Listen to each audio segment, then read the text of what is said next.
AIIMS की report है जो बता रही है कि वो 18 साल के ऊपर है और वो खुद को माइनर 15 साल की बच्ची बताती हैं। रेप पीड़िता नाबालिग नहीं थी, बालिग थी। मैं तो कहती मेरी माँ ने हमें जन्म दिया है ना, मेरे घर वाले जाने ना कि मैं नाबालिग हूँ, बालिग हूँ। कि आप एक सबूत दिखा दीजिए कि आपकी तरफ कुलदीप सिंह सेंगर ने कभी आंख उठा के भी देखा। कॉल करके धमकी नहीं आती, धमकियां सामने से आ रही हैं। सामने से पैरोकारों को जो मेरे कागज में मेरे साथ खड़े होकर लड़ाई लड़ रहे हैं, उनको भी धमकी आती सामने से। अपील में हमने सारे फैक्ट्स फाइल किए हुए हैं। उन्होंने अपनी टाइमिंग 3 बार बदली है। पहले उन्होंने कहा दोपहर 2 बजे, फिर उन्होंने एक मीडिया स्टेटमेंट दिया, उन्होंने कहा नहीं 2 बजे नहीं हुआ, शाम को 6 बजे हुआ। ये उन्होंने ऐसे इसलिए किया क्योंकि ऑलरेडी एक फोटो है मेरे पिता की कि वो मम्मी के साथ एक इवेंट में मौजूद है 2 बजे। फिर फाइनली उन्होंने जब FIR लॉन्च की उसमें समय बदल दिया, 8 से 8:30 कर दिया। रिकॉर्ड पे है कि जो मेरे फादर की लोकेशन है, वो जो अलेज कर रही है जो जगह, उससे 17 किलोमीटर दूर मेरे फादर की लोकेशन है। वो खुद उस वक्त फोन पे बात कर रही हैं जिस वक्त उन्होंने ये टाइमिंग अलेज की है। तो इतने सारे सबूत होने, एम्स की रिपोर्ट है जो बता रही है कि वो 18 साल के ऊपर है और वो खुद को माइनर 15 साल की बच्ची बताती हैं। मैं बस ये आपके माध्यम से कहना चाहती हूँ कि मैं समझ रही हूँ कि आपकी भावना एक तरफ जुड़ी हुई है क्योंकि आपने ये सारे फैक्ट शायद कभी सुने नहीं है और ना किसी ने हमें नहीं अप्रोच किया कि आप अपना आपके फैक्ट्स क्या है।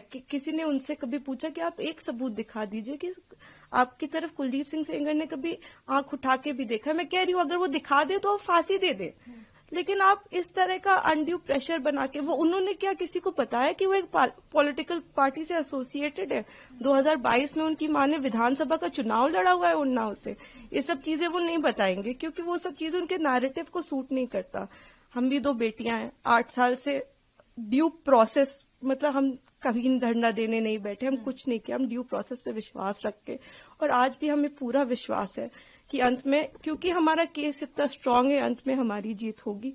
लेकिन 8 साल हो गए, मैं आपसे हाथ जोड़ के विनती करती हूँ कि प्लीज एक बार मेरिट्स पे हमारा केस सुन लिया जाए। हम कोई दरिंदे नहीं है, हम भी नॉर्मल परिवार हैं, और वो हमें कुछ भी पावरफुल बोल ले या कुछ भी कह ले, असल बात तो यही है ना कि 8 साल से इतने सबूत होने के बावजूद वो जेल में बंद है क्योंकि एक बार आपने ऐसा झूठा इल्जाम उन पे लगा दिया।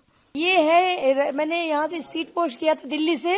ये है रसीद सिंह सेंगर के खिलाफ एक एडवोकेट है, हमें बता रहे हैं कि रेप पीड़िता नाबालिग नहीं थी, बालिग थी। मैं तो कहती मेरी माँ ने हमें जन्म दिया है ना, मेरे घर वाले जाने ना कि मैं नाबालिग हूँ, बालिग हूँ। कागज तो पैसे में बनते हैं, पैसे दे दो कि बन जाएंगे। ये तो गलत हो रहा है ना हमारे साथ में। और मैंने कब किया था? मैंने किया था 24/10/2024 को। मैंने ये चिट्ठी 24/10/2024 को किया था। अभी तक रश्मि सिंह सेंगर के खिलाफ अभी तक कार्रवाई नहीं हुई। माखी की पुलिस नहीं कर रही है, और मेरे पति की भी उनके फेसबुक आईडी से निकाल के वीडियो फोटो डाले जाए, गलत है, पहचान है, ताकि मेरा पति आगे ना कमा सके और हम लोग मर जाएं। तो मेरे बच्चे कहाँ जाएंगे? तो गलत हो रहा है ना। इनके सबके ऊपर कार्रवाई मैं अपने योगी आदित्यनाथ जी से, महाराज जी से यही गुहार लगा रही हूँ कि इनके सबके ऊपर कार्रवाई करें और CBI की जांच कराएं, ताकि ये रेप विक्टिम की फोटो क्यों रिलीज की जा रही है।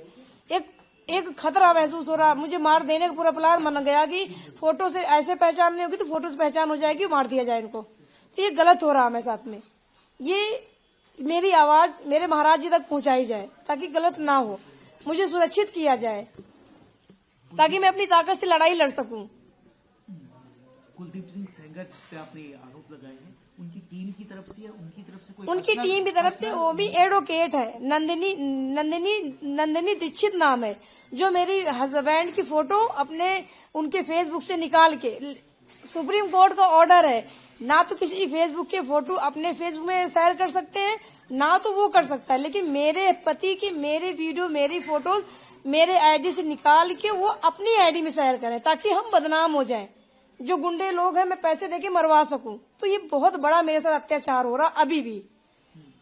सेंगर की टीम की तरफ से या कुछ आपको डायरेक्टली कॉल करके धमकी या कुछ? अभी कॉल करके धमकी नहीं आती, धमकियां सामने से आ रही हैं। सामने से पैरोकारों को जो मेरे कागज में मेरे साथ खड़े होकर लड़ाई लड़ रहे हैं, उनको भी धमकी आती सामने से। फोन से कोई नहीं देगा, क्योंकि फोन से देंगे तो सबूत निकल आएगा। सामने से धमकी देके निकल जाएंगे रास्ते से। कब तक बचोगे? एक दिन तो तुमको उड़ाना ही उड़ाना है।